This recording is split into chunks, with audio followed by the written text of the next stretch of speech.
Du coup, Virginie, là, dans ce contexte, pourquoi Inolia a souhaité s'engager dans une démarche de protection de la biodiversité? Alors en fait, Inolia, c'est le premier bailleur social du département.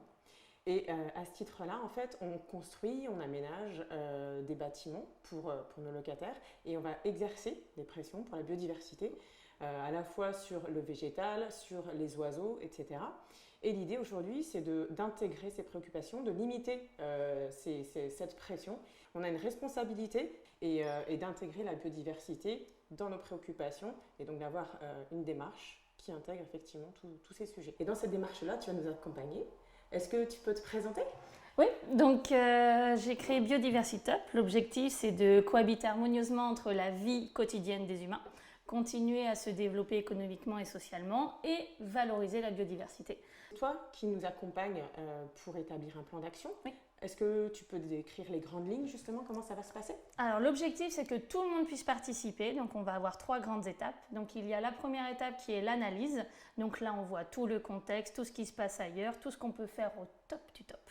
La deuxième étape, ça va être du coup les parties prenantes, on amène tout le monde, donc les collaborateurs, les locataires, les élus, les partenaires. On demande à tout le monde s'ils veulent donner leur avis et participer, puisqu'en fait la biodiversité, ça concerne tout le monde. Et ensuite, du coup, on va faire des petits temps de rencontres sur place afin de créer toute une démarche globale, et là, Inolia sera au top en termes de prise en compte de la biodiversité, soit dans le neuf, avec les nouvelles constructions, soit dans la rénovation et l'existant. Et dans l'exploitation. Et dans l'exploitation, exactement, partout.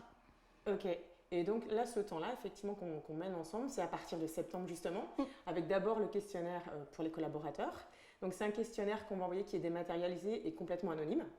Et on l'envoie ensuite à partir du mois d'octobre aux autres parties prenantes dont tu parlais, donc à la fois les locataires, les élus et tous les prestataires qui vont intervenir sur notre parc, notre patrimoine. Et ensuite, il y a ces moments de convivialité qu'on appelle aussi des petits groupes de travail sur lesquels on va définir les enjeux prioritaires. Et à la fin, l'idée, c'est effectivement d'avoir un livrable, des fiches actions, et puis qu'on sache, nous, comment on peut améliorer nos pratiques.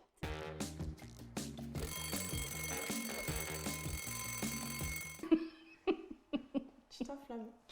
Ça marche pas, ça faut regarder.